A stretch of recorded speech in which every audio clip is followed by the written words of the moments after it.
This is INFINIX Note 12 2023, and today I would like to demonstrate that you can clear app cache and data on this device.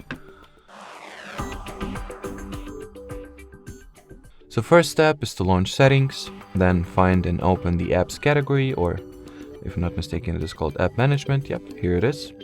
Then go for the app list. In here open the app info page for the application that you would like to clear.